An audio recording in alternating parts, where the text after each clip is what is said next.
पिछली कहानी में देखा होगा नागिन मर गई है। अब आगे देखिए 100 वर्ष बाद उत्तराखंड के एक छोटे से गांव में एक लड़की जन्मी, नाम था नागिनी। बचपन से ही उसमें कुछ विशेष शक्तियां थी। वह सपनों में सांपों की दुनिया देखती थी और बार बार गुफाओं, नागमणि और काले तांत्रिकों की बातें बड़बड़ाती थी। जैसे जैसे वह बड़ी हुई, उसके भीतर छुपी शक्तियां जागने लगी। उसी समय गांव में कुछ अजीब घटनाएं होने लगी। एक एक करके कुछ साधु और तांत्रिक रहस्यमय तरीके से मारे जाने लगे। नागिनी को धीरे धीरे अपने पिछले जन्म की यादें आने लगी। उसे याद आया कि वह नागेश्वरी थी, इच्छाधारी नागिन, और अब उसका उद्देश्य साफ था, अपने पति नागदेव को मुक्त करना और तांत्रिकों से बदला लेना। बदला शुरू हुआ। नागिनी अब इंसानी रूप में जंगलों में जाती और वहां साधना कर अपनी शक्तियां पूर्ण रूप से जागृत करती। उसकी आंखें अब सुनहरी हो गई थी और जब वह नागिन का रूप लेती तो उसकी फुफकार से ही पेड़ गिरने लगते। उधर बचे हुए तांत्रिकों को पता चल गया था कि नागेश्वरी वापस आ चुकी है। वे फिर से मणि को पाने के लिए तैयार हो गए।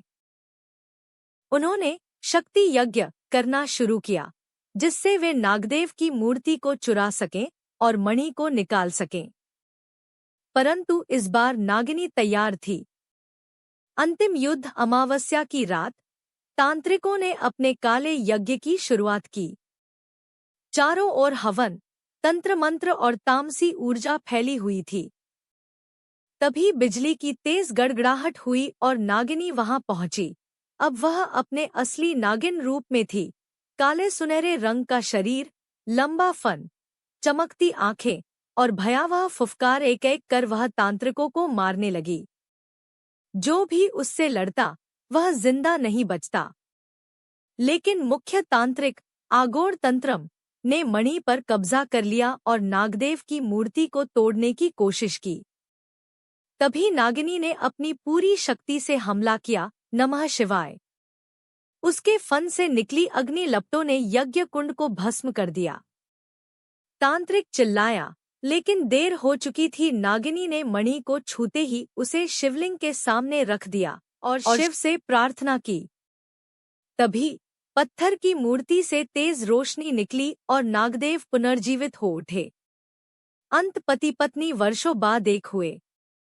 गगन में बिजली चमकी, वर्षा हुई और चारों ओर धरती पर शिव का आशीर्वाद बरसा। नागिनी और नागदेव अब इंसानों की दुनिया छोड़कर फिर से नागलोक चले गए।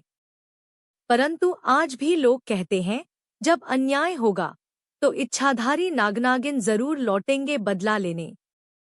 मेरी कहानी अच्छी लगी हो तो मेरे चैनल को लाइक, कमेंट और सब्सक्राइब करो।